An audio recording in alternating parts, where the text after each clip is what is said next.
Hello, podcast listeners. Don't listen to this episode hungry because we're going to do a deep dive into both men's room etiquette as well as the cheesesteak rating that Tucker has come up with. Get a pad and pencil so that you can start rating your cheesesteaks and sending them into JJ Meets World. Sit back, relax, and enjoy this savory episode of JJ Meets World. And by the way, if you'd like to help support our podcast, visit jjmeetsworld.com where you can donate to our Patreon, pick up some killer swag at our merch shop, or click the link to Apple Podcast and give us a 5-star review. 1, 2, 3, 4. J.J. Gordon, sort of like that Indiana Jones, in that he's always sniffing out his next adventure. Yes, he is. He's always interviewing guests so he can have them on his show and they can talk about pop culture, arts, and leisure. J.J. has his flag unfurled and he likes his french fries curled, and he's fun and then he twirled as he goes to meet the world. He will march into the rain even if his ankle sprained. Take a peek inside his brain. This podcast is called J.J. Meets World. Tucker, I went and saw a major motion picture just this last Friday, and no need to get into that. And I always get a large soda, a large Diet Pepsi, because that's the cola brand that my local Cineplex is teamed with. And I needed to use the men's room afterwards. And so I go into the men's room and I'm standing at the urinal. I always pick the tall urinal because I'm a man. And another man comes in and he chooses the smaller urinal right next to mine. And we both are engaging in the act of releasing fluid. And at one point, the gentleman next to me farts, which is not uncommon. That's where you go if you're supposed to fart, is the bathroom. But his next move is the thing that has caused me to rethink my life a little bit, which is, without looking at me, I'm not laughing. I don't react at all to his like, but he says, "Whoopsie."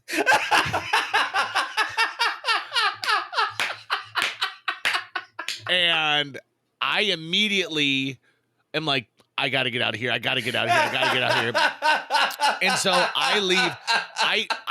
I brush past even washing my hands. I get out. Jill's waiting for me. We start walking, and I'm having trouble containing myself. She goes, "What happened?" "Oh, my God, you shouldn't come out of the bathroom in a state like that." And we get outside, and I tell her about Captain Whoopsie, and she almost loses it. And here's the thing. Whoopsie. It's an odd choice for a word. Like, excuse me. But, like, it's not like I wrinkled my nose. It's not like I was like, "Oh, that's disgusting." It was just a bathroom toot. And now that he said whoopsie, I'm going to continually tell people about it for the next year and a half. Yeah, that is so good. That is that's so good. Now, I also happened to be at a wedding yesterday, and I was like, "You guys, I got this hilarious story I got to tell you about a bathroom." And people said, "Oh, like where the guy was washing his Johnson?" And I'm like, no. And he goes, "Oh, where you found that woman in the porta potty?" I said, no. And I thought, I have too many stories that take places in bathrooms. That's probably the most visited room after your bedroom. Actually, no, I bet it's more visited by you in your lifetime is the restroom. Yeah, because there's a restroom everywhere you go. There's not a bedroom everywhere. Yeah. So I think that I need some new stories. Like, I need to go more places and like eat things so I can be like, "Oh, have you had this? I really enjoyed this particular dish." Could you tell what he had eaten? No. It wasn't like, because he was also wearing his like, just like me, we were wearing our coats, right? Like, we were wearing the winter fart dampeners that are coats. Do you think he is out there right now telling the other side of the story to his friends on his podcast? What do you think? What do you think his side of the story is? How am I the monster in his version of the story. Well, I don't know if that's the case. I mean, he's probably saying more like, wow, I can't believe I said whoopsie in front of that guy. like two things just came out of me at once I wasn't paying attention to. Gas from my butt and then a word. I thought it was going to be cool, but it turns out it wasn't. What was the tone of his voice? Did he sound embarrassed, proud, fearful? It didn't even sound like he was talking to me. It sounded like he was just saying it as a natural reaction, like, oh, whoopsie. Well, what if that's because he like pooped a little bit? Nope. I'm telling you, that's what the whoopsie was about. It wasn't about the fart, but there was something deeper. He didn't react like someone who had just put a mud pie in his pants. Well, but you never thought someone would say whoopsie just after farting, so you don't know exactly. No. I think here's the thing. I think plenty of people say whoopsie when they don't intend. When they cough a little bit and a little toot comes out, when they sneeze and fart at the same time, when they get up from an old armchair, that's where a whoopsie, very appropriate and understandable. In this case, I think he said it because it's just a natural reaction for him. And that's unfortunate. It's going to be with me now forever. Anytime I fart internally, I'm going to be like, whoopsie. And it's not a whoopsie. It's your body is meant to do that. Yeah. It's supposed to whoopsie. Well, it's kind of speaking of that, you had a better transition already started that I veered us back off to farts. Yeah. Would you like me to try and get into that?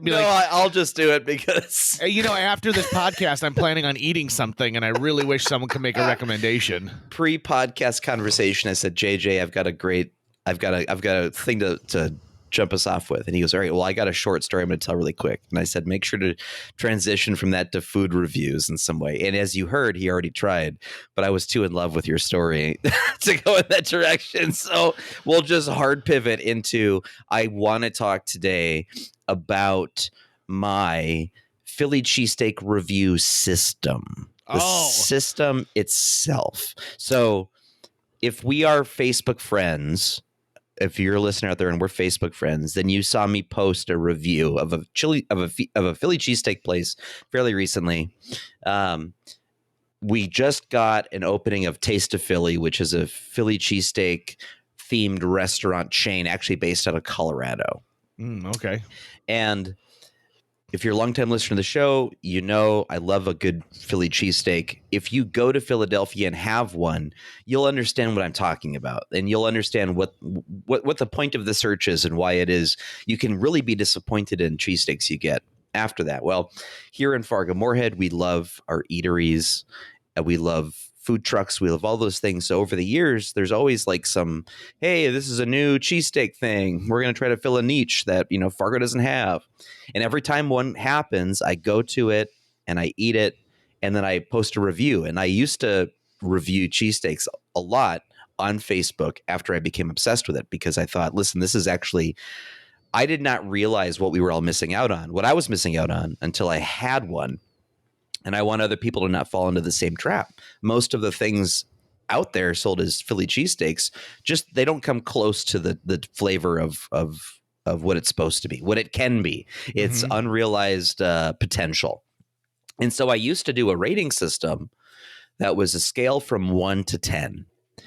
And I would allow half steps in between. So you could give it like a 4.5 or something. I didn't really have a strong criteria I was using. It was more like I would eat a cheesesteak, think about it, place it on the scale somewhere. And I never, ever gave anything a 10. I reserved a 10 status for that cheesesteak that you eat it and the skies open up and it tells you this is the best cheesesteak you will ever have in your entire life. There's no question. So all of the cheesesteaks I had in Philly at Gino's and Tony Luke's and Pat's King of Steaks, those are all 9s in my book, right? So like a 9.5, that would be an A+. And I don't mean to derail you. I just want to get to this point. When did you develop your system? Well, here's actually what I'm getting to, because I have redeveloped the system because the system I used really wasn't developed at all. I was kind of just going, let's do a scale of 1 to 10, and I'll kind of each one will have its own reason as to why it gets to the number it gets to, but it wasn't consistent, right? There was no way to really look at two different cheesesteaks, compare their ratings, and go, oh, I see why these scored the way they did compared to each other. And also, so coming back to the present day, Taste of Philly opens up, and it's actually been a long time, a couple of years, I think, since I really truly was reviewing cheesesteaks, right? I had reviewed all the ones in town. They were all bad in one way or another. The only really tasty one is from Grand Junction, but even that it's a different flavor profile. It still is different than what you would be looking for in Philadelphia. And so Taste of Philly came here, and I said, you know what, I'm going to go and review this one. And so I went on opening day, and I got an American with onions, and then I ate it. I wrote up my review, and I ended up giving it a 7 out of 10. And in that review, I reasoned, I want to caution against recency bias, right? Like, I haven't really had a cheesesteak in a while. Yep. And so there's always the potential of I've got rose-colored flavor buds on right now, right? Mm-hmm. And just the whole novelty of there's a new that might affect the rating, blah, blah, blah. But I really enjoyed the cheesesteak, and I said, I'm going to try them again. So I did. I tried them again. The follow-up cheesesteak was far inferior to the one that I had. Oh, like it was like, okay, whoa, this was not the experience I had last time. And then I realized, how would I rate it now? And I was trying to think of how I'd rate it now, and I just came into confrontation with my system doesn't make sense because there really isn't a system. I need something more concrete that I can lay my foundation on. So I worked on it, JJ, and I want to lay it out for you the way the current system is. I want to get your opinion and your feedback on it. Okay. I want to get a sense of, does this system make sense or not? So here's the system. This is version 2, I guess you could call it, the draft 2 of Tucker's Philly Cheesesteak reviewing system, which is also not the name it's going to stick with. Okay, so it is still a score of 1 through 10. Okay, 1 through 10, but no half steps. There's no 0.5s. There's no 0. Lowest is 1. Highest is 10. 10 is still the intention of 10 is that you should expect almost no Philly cheesesteak in your life to actually get a 10. We're kind of reserving 10 for, oh my God, I can't believe the experience I just had. This is the greatest of all time. So it's like don't ever really expect you're ever going to rate something a 10. Think of a 9 as an A+, right? Like that, like if they're amazing, they're going to get to a 9. And they could get to a 10, actually. So 10 can happen, but it's not going to be super common. Okay, so there has to be a base score that is consistent from thing to thing, the standards that they are all judged on. Well, there are 3 ingredients needed to have a cheesesteak. Okay, you need bread, cheese, and steak, right? You need those 3 things. If you're missing one of those, it's not a cheesesteak, right? If it's just a hoagie and cheese, it's just a hoagie and cheese. If it's just a hoagie and steak, it's just a steak sandwich with no cheese on it. If it's a steak with cheese on it, then it's a steak dinner, right? It's not. It's not a cheesesteak sandwich. So first, when you have a cheesesteak and you're going to rate it, you need to rate each of those items individually on a scale of 1 to 3. Okay, 1 is fail, 2 is pass, so it's good. 3 is excellent. Oh, it was excellent, right? So 1, it's garbage. You never want to eat it again. 2 is, yeah, it's good. Yep. No complaints here. I'll eat it. 3 is, it's excellent. All right. So you rate the bread, steak, and cheese, each with a base rating of 1 through 3, and you add those up together. So if, let's say each of them is a 2, right? The bread is good. The steak is good. The cheese is good. Nothing blew my mind, but it was good. So that's going to get you to 6, right? So now you've got a base score of 6. The last step in rating the cheesesteak is you have to add a modifier point. It is either +1 or -1. You have to pick one of those two, and you then have to come up with the reasoning why you're doing that. So let's say let's say you go and eat a cheesesteak and you go, okay, the meat was fine. It was good. It was a 2. The cheese was fine. It was good. It was a 2. The bread was excellent. Oh my God, this bread was fantastic. So that's getting a 3, right? So 3 plus 2 plus 2, you're at a 7, right? So right now your cheesesteak is at a 7. Well, now you have to add your modifier. You have to add a -1 or a +1, and you have to have a reason why you're doing it. So let's say, okay, the sandwich got to a 7 because the bread was excellent. The steak and cheese were good. But the service was absolute dog shit. Like it wasn't like, I just did not like the way I was spoken to. They were rude. You know, it would be tough for me to want to come here again. So I'm giving it a -1 modifier, bringing it down to 6. Mm-hmm. So the total score for that cheesesteak is a 6. Now let me take let's say I get to a 9, right? Let's say I go have a cheesesteak and the bread is excellent and the steak is excellent and the cheese is excellent. Holy shit. It's already at a 9. Then you can find a way to a 10 if you think there's a reason to give that place a +1 modifier. But that's where your judgment as a reviewer has to come in. There still has to be a little bit of space for that subjective rating from a person for the thing that they feel rises to the top of everything. And each person's going to modify it differently, right? So you and I might eat the same sandwich, think the same thing of the ingredients, but you have one other experience than I do that modifies it in a different way. Okay. And so let's say it gets to a 9. Oh my God. And they let you bring your dogs there. Oh my God, you can bring your dog there to have it. That's a +1. That's a 10, baby. We found ourselves a fucking 10, right? Or you go, God, it was a 1, a 2, and a 3. You know, the meat was bad. The cheese was good. The bread was excellent. So I got us to a 5. So that's, you know, it's not a great score for a sandwich. Like if you hear the sandwich is a 5 out of 10, you're like, it doesn't sound too great. Then they go, yeah, but the soda is free, right? Or oh my God, it comes with a side of this that you just never expected you'd get. So it's going to get a +1, bring it up to 6. So that is now the system I want to use. I also then think that there has to be a space for where you can track over time. Like some sandwiches, like I want to give space for a place to improve their cheesesteak over time, right? Mm-hmm. So it's like, hey, I'm going to check back with this place in 3 months.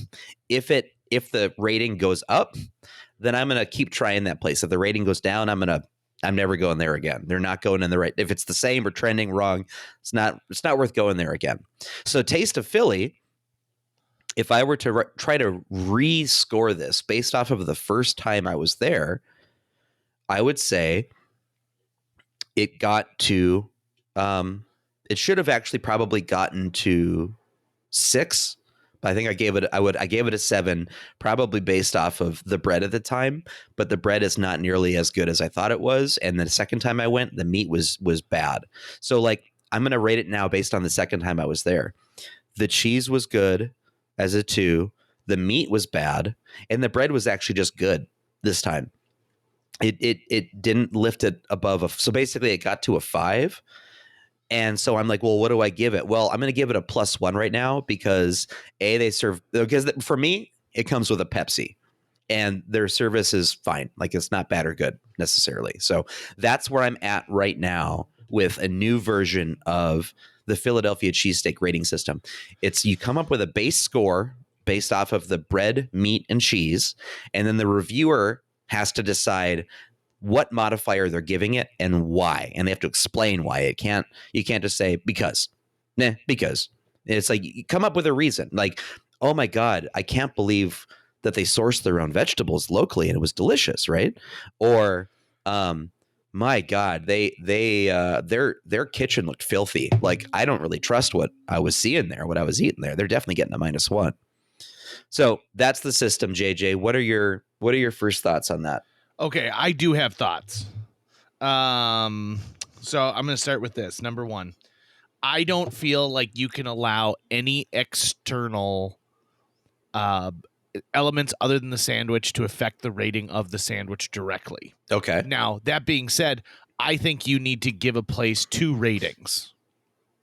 Something that's directly for the sandwich and something directly that can have extra. For example, like, yes, it might be a plus for you that Pepsi's there, but that doesn't mean crap and a half to me if I want a Philly cheesesteak sandwich. Well, right? sure. That's where the individual's opinion comes in. Right. But like I think to me, that has nothing to do with how good their Philly cheesesteak sandwich is. And if I'm coming to you for a review of Philly cheesesteak sandwiches, I don't want to hear that the parking lot is great. Like save that for Costco.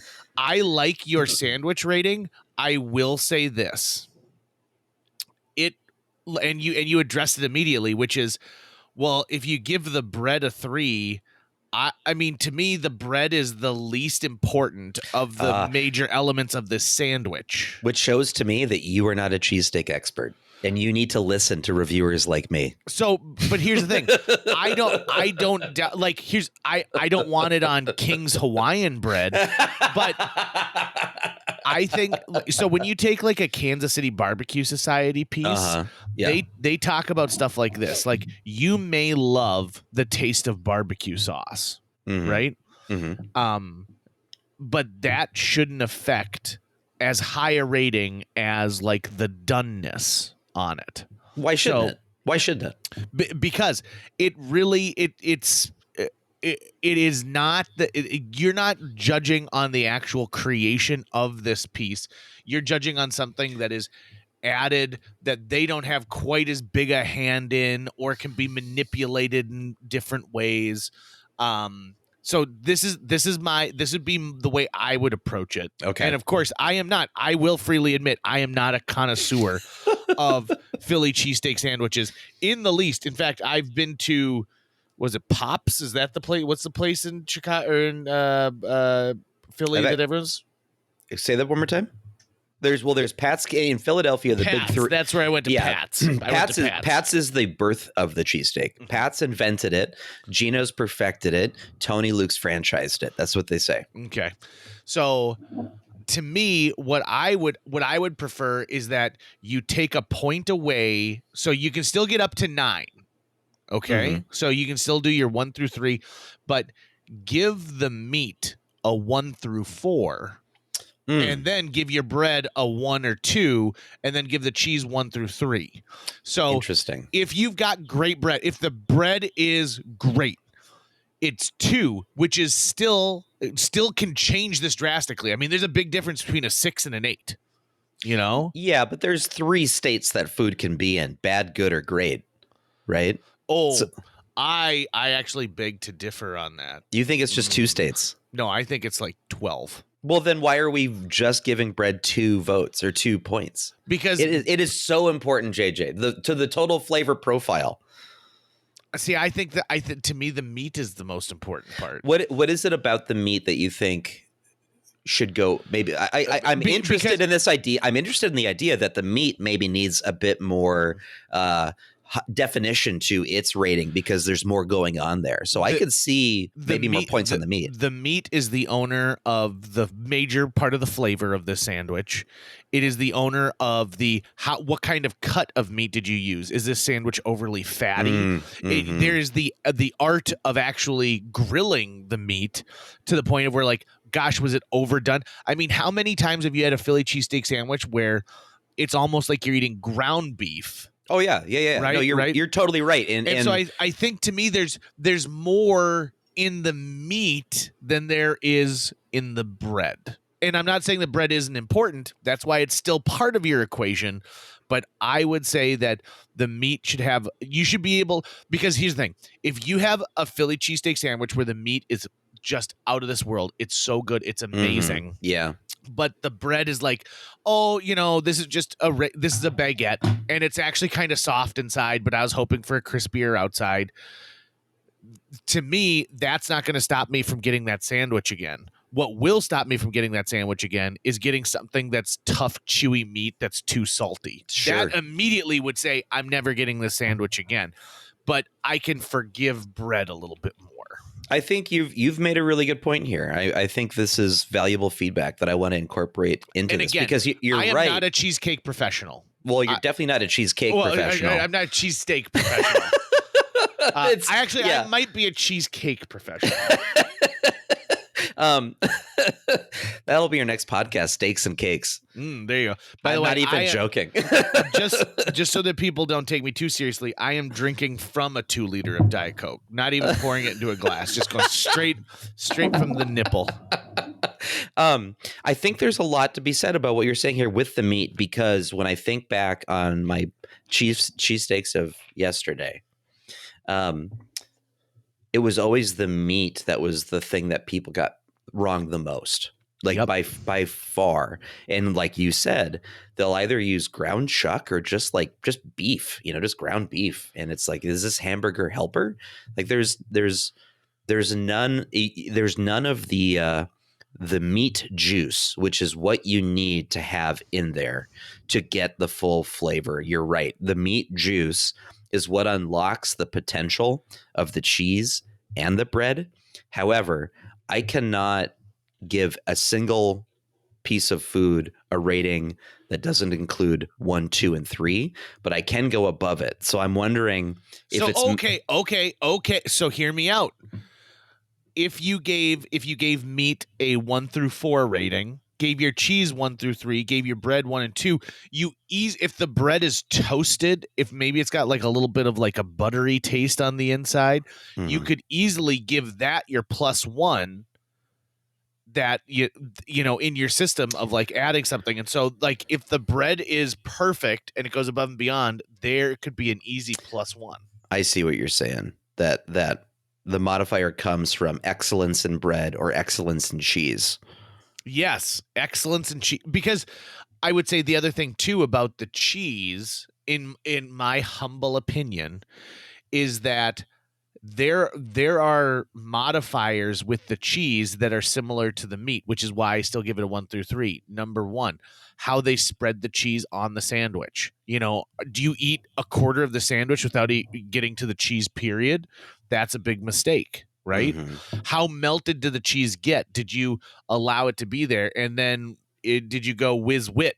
And, what did that do for this thing? And again, that one could say, well, that affects the bread, because if the bread's bad, you're going into it. I also think that one other piece that I would throw in there is the fall apart quotient, which is when I eat a sandwich like that, because in Chicago, I eat a lot of dipped Italian sandwiches. JJ, define quotient. Quotient would be the amount of importance that you put into something for this. So like I'm saying, this is the sneaky element. This is the thing that's hiding in the background of a review. So to me, the quotient is this unnamed modifier, this unnamed wrench in the works. So to me, when I would eat an Italian dip sandwich, it was sure you could just put your bun into the juices and then serve it to me. But if it falls apart and I end up having to ask for a fork, we've failed. Yeah, I mean that's where my modifier would come in. Right, and that's You'd what get I'm a saying. -1. Yeah, I'm saying like this is a piece that goes into it, and there's so much more that I think is important when it comes to the meat and the cheese versus the bread. You're making me think of a number of things. I'm still not sold on making the bread rating 1 and 2, because if cheese can go up to 3, I think bread can go up to 3. But I think you're making a lot of sense on you can't bring in modifiers based on things that are not related to the flavor of the meal. I think that makes sense to me. And I also think it does make sense to expand the amount of points that the meat gets. One thing I'm realizing right now is worst case scenario, what's the lowest score a thing could on the previous system? If it got a 1 on all 3 things, so it got a 3, and then it got a -1 modifier, its worst score possible would be a 2. Is what would it take to add maybe we need to be able to have more modifiers, because if you have a scale from 1 to 10 for the overall rating, there should be a way to get down to 1, shouldn't there? To really say that they fucked this up so bad it's at a 1. So again, I'll go back to the Kansas City Barbecue Society. Nothing that we do, or no, I'm not. I mean, I'm just a member of it. Spiritually, you're part of that community. You can't get a 1 like the rating is 1 through 10, and to give something a 10 would be unheard of. Like it was like, honestly, it was like fucking Sisyphus handed it to you himself from the fires of Hades, you know, like it's so good. But you can't give something a 1. What you do is when you get to that point, it becomes disqualified. I see. And I see. A 1 is just I got disqualified. Well, then you essentially got a 1. Yes, exactly. Okay. And so, like, an example, you ate this Philly cheesesteak sandwich and 25 minutes later you threw up because it was someone had made a mud pie and not washed their hands and then touched your food and gave you some kind of food poisoning. How do you know that's what it's from? It's what it's always from. Duh. Everyone knows that. Everyone knows that that's what happens with the mud pies. Should I be bringing 0.5s back in so that? No. I didn't think so. Halves are the happy birthday and Christmas gift of the rating system. Yeah, because really you're just turning a 1 through 10 system into a 1 through 20 system. Bingo, exactly. Yeah. I'm also really proud of you for going to a full 10 system, because I think you could have been, you could have said like, well, I'm going to go to 9 because 9 is something that's achievable on a regular basis. Also, I would like to throw this out there just real quick. Do you think your system becomes something that can be applied to any food rating going forward? Yeah, absolutely. I mean, any food rating, because there's so many options of food. I think you would, not all food has just 3 ingredients to make that food, right? But what if you said you need to find the 3 things that establish this is what it's supposed to be? So, sure, for example, boneless buffalo wings. The quality of the chicken, the quality of the breading, the quality of the sauce on the wings. I think you need to look at a rating system for food like a telescope, and each telescope is going to have different resolution towards the thing you're trying to get to. So my telescope works great for cheesesteaks. You can use it to look at a souffle. But there might be a better telescope that's going to give you a better view of it. So we can look at a nebula with the Hubble telescope and we get one image, but then when we look at it with the James Webb, we get a lot more detail, right? Both can rate the system, but one gets you closer to the truth of the matter. So I think you can apply this system to other foods, but depending on the thing you're rating, it may benefit from a different telescope. Does that make sense? It does. And also, earlier you put me on the spot for defining exactly what quantify meant. Nope. You said nope. Quotient, and I already have it up. I have it up in front of me. I would like you to define what a souffle is. It's like an egg thing, isn't it? Like a fluffy egg thing. That's all I know. But which is why I would not be rating a souffle. Right, and you actually, it's pretty close. I mean, you got pretty close. So okay. I'm impressed. Yeah. That backfired on me. By the way, quotient is the number resulting from the division of one number by another. Perfect. Exactly like I said. Exactly. I nailed it. I am so impressed at my usage of that word. Oh, you got me. And you know what? If you don't believe me, you can go back and re-listen to it. But you're just calling me a liar at that point, listener. And I don't know if we need to be friends anymore if you do that. So just to kind of go back and review here real quick. Here's the one fly in the ointment of me saying 3, 3, and 4 are the scales for the 3 pieces. Mm-hmm. Is that then could get you to a 10, right? And you would have a lot more 10s. Part of me is wondering, do I have leave all of that the same, but then it really comes down to the amount of modifiers that a thing can get. And so that they could actually go above 10 if they earn +1 modifiers in some way. Mm-hmm. I feel like there's still something missing here from how we can really define this, because I don't like the idea of having bread just being 1 and 2. But at the same time, I don't like the idea of a system where things can get to 10 pretty easily just because we're giving the meat a grade of 4. What about this? What if you can give 3, 3, 4, so you can get to your 10, and then that's when you can bring in anything that's external. So like the sandwich can get a rating of 10, but everything else of this restaurant needs to be in perfect order for it to maintain its 10 status. So for example, I waited 2.5 hours and the sandwich was great, but I waited 2.5 hours. There was a bit of chicken in this, and Interesting. the sandwich was great. And so the restaurant has to nail everything else to be able to maintain their 10.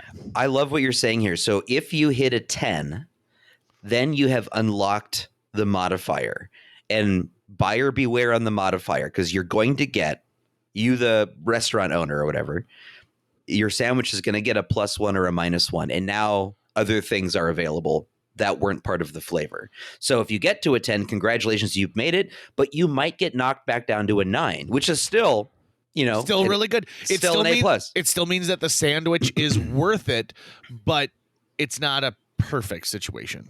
Can they get a +1 if they hit a 10? Is it merely Nope, you have to survive the -1? You have to survive the -1. Well, then what is and then at that point it's just the judge's intent. So for example, let's take a place like Pat's, okay? Yep. Where I really enjoyed my sandwich. I thought the bread, the cheese, the meat was great, but the amount of tourists there and the lack of seating for the amount of people who are going there would probably make me jog it down to a 9. Okay. From a 10 to a 9, because my experience wasn't as great as I was hoping it could be, which again, in an interesting way, this by adding the minus modifier rewards those smaller, like mom and pop type places, the ones that are off the beaten path a little bit more. Because let's face it, Pat's doesn't need a 10. They already have this group. They already know what their sandwich is, and they make it en masse, right? Yep. Versus like a smaller place getting a 10. And not saying that Pat's couldn't get a 10. You might go there when there's during a Phillies game when nobody is out there having sandwiches, you know? Yep. I mean, interesting. Again, you think on that. Let that one settle into your mind, grapes. That it's very, very, very interesting, because it really then is. I mean, because it's still up to the judge. Actually, two things I'm thinking. Because it's still up to the judge, I could see, well, this isn't a fair rating. I can't help the fact that traffic outside is bad, or that we're so popular that a lot of people come into our shop. Like, are you really going to ding me from a perfect 10 because of things that are kind of either beyond my control or part of my success? Also, because the meat is on a 1 through 4, I think defining what each of those 1 through 4s means is also really important. So like bread and cheese, bad, good, great. I think that makes a ton of sense. It's bad. You don't want it. It's good. Yep. It's good. Right. Bread and cheese. We eat those all the time. Good. It's good. It's good. And then if it like, wow, that blew my mind, or like, that was fantastic, it really stood out. Right. Then it's great. But if we're going to do the meat on a 1 through 4, we have to understand what each of those things means as well, right? So there's criteria. And to get to a 4 on the meat should be the thing that's almost unsurmountable. That's the thing that people mostly fail at. So that would be, you've got thinly shaved ribeye that's delicious and juicy. Yeah. See, like, I think that there's something there. Like, if I saw a place that had, like, I'm like, oh my God, they got a 4 on their meat. And like, at that point, I almost don't care what they got on the bread. Yep. I'm like, oh, damn, I got to try this because this meat sounds awesome. Yep. Yeah, I guess I think that I love the idea that if you hit a 10, if your food hits a 10, that it unlocks the -1 modifier potential.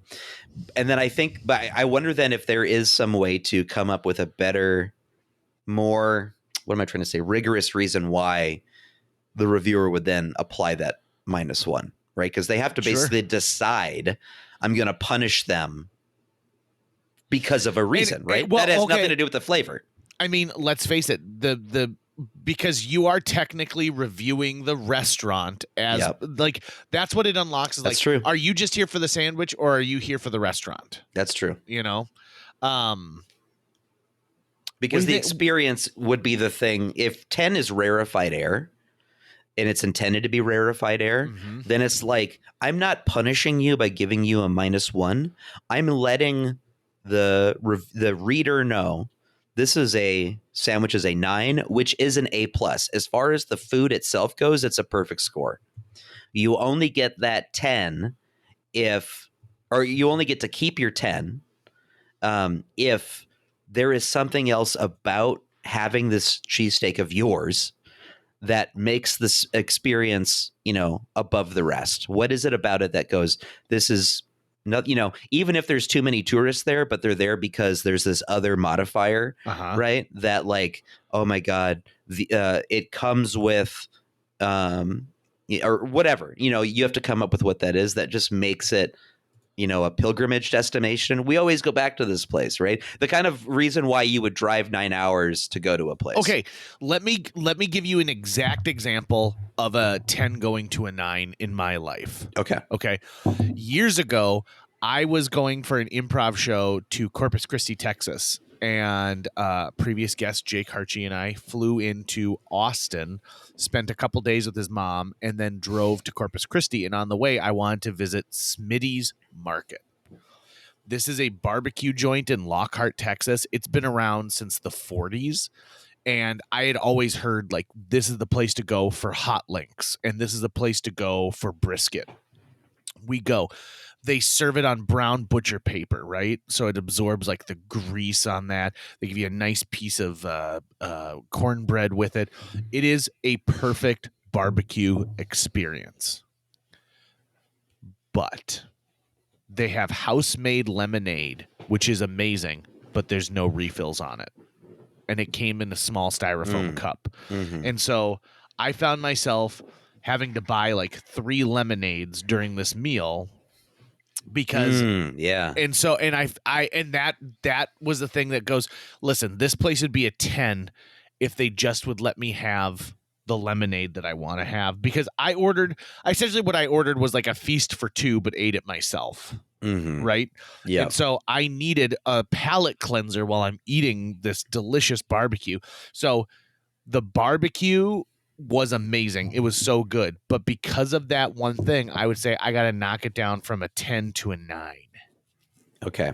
So like for me, that would be my personal experience. So another way you could maybe put it is like, if something can maintain a 10, that means it's on your Mount Rushmore or it's in your Hall of Fame, right? Yeah. So you can be a perfectly winning player, but you just didn't get that extra level of distinction. I think that's really what the 10 needs to be, is like, it's a 9 with distinction, right? Right. It's that star next to it that says, however, this is above this for this reason. I just think then that you also have to be able to be clear as to what that reason is, because not just as a negative, but as a positive, if something maintains its 10 status, right, after it's gone through the process and it maintains its 10 status, and you have to literally fight through a pile of lions to get in there. So it's like, yeah, I have to risk my life to go eat this, and it's still a 10, then people are like, well, damn,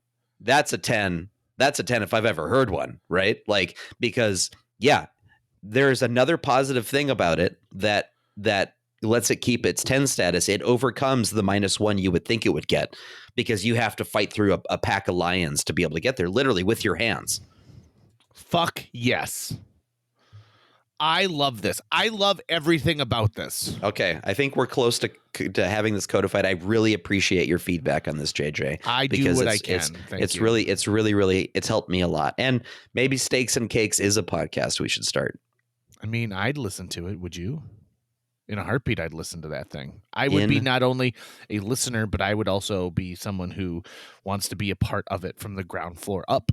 I would give that podcast idea a 10. That's going to wrap it up for today's show. If you enjoyed this episode and would like to help us continue to produce new episodes each week, visit jjmeetsworld.com, where you can donate to our Patreon, pick up some swag at the merch shop, or follow our link to Apple Podcasts and leave us a 5-star review. You can also follow us on social media. We're on Facebook, Instagram, Twitter, YouTube, all the sites the cool kids are using these days. JJ Meets World is produced every week by Tucker Lucas. You can find out more about Tucker's work by visiting moonbasemaria.com. If you want to get in touch with your host with the most, check out linebenders.com, where you can find direct contact info for JJ or booking information. Tucker, I also think that you could use your rating for when you have a bowel